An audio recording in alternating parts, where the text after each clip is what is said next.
بسم الله الرحمن الرحيم.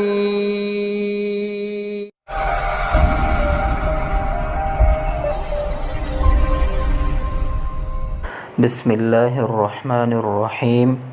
تختی نمبر دهم سکون یعنی جزم. لسم نمبر تختی بوایو سکون یعنی جزم. جزم ته په پښتو کې غړوندیم ویل کیږي. دا وګورئ دا دی او یو څو شیزونه یادول ضروری دي چې جزم څنګه وي. جزم چې وي داسې یعنی داسې قسم ته وي. تاسو وګورئ او چې کم ټکی باندې دا جزم وي یعنی با باندې دی نو دې ټکی ته څه ویل کیږي؟ نو دې ته ساکن ویل کیږي، ساکن والا. او دریم خبره دا یاد ساتئ چې کله دا په کم ټکی باندې راشي نو دا به یو ځل ویل کیږي، یو ځل به ویل کیږي. او بل خبره دا یاد ساتئ چې کله دا په کم ټکی باندې راشي نو رستنی ټکی چې دی دا به د سره ملاویږي، رستنی حرف به دا ځان سره یو ځای کوي. نو تاسو وګورئ حمزه با زبر اب، نو دا چې دی کنه دا ولی ملاو شو؟ ځکه چې دا با باندې چې دی دا جزم دی.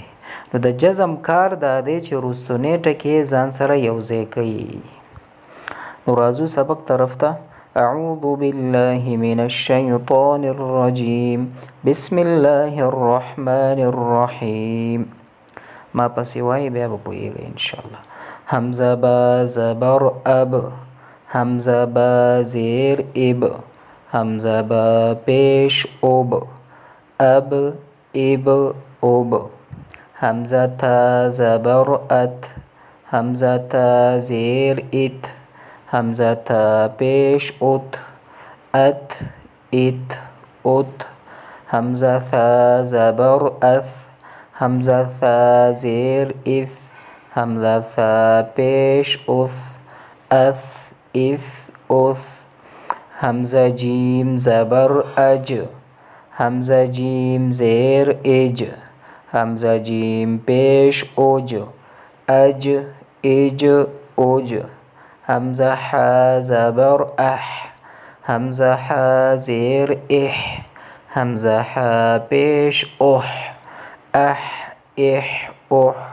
حمزه خا زبر اخ، حمزه خا زیر اخ، حمزه خا پیش اخ، اخ اخ اخ. حمزه دال زبر اد، حمزه دال زیر اد، حمزه دال پیش اد، اد اد اد. حمزه ذال زبر اذ، حمزه ذال زیر اذ، حمزه ذال پیش اذ، اذ اذ اذ.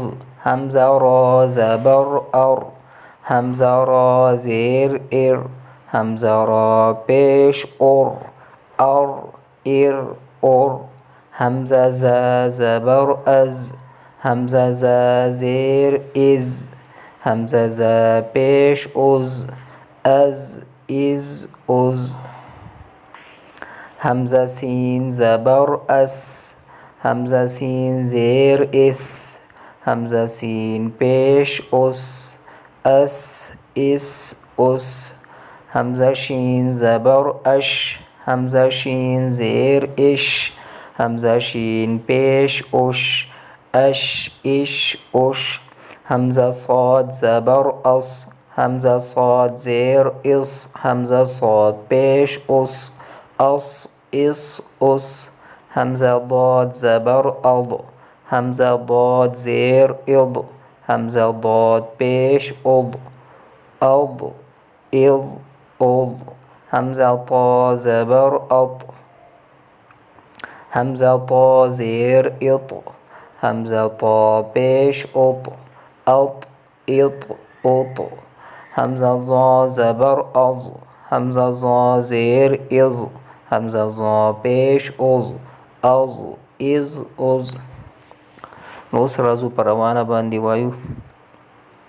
اب اب اب، ات ات ات، اث اث اث، اج اج اج، اح اح اح، اخ اخ اخ اد اد اد اذ اذ اذ ار ار اور از از از اس اس اس اش اش اش اس اس اس اض اض اض اط اط اط اض اض اض.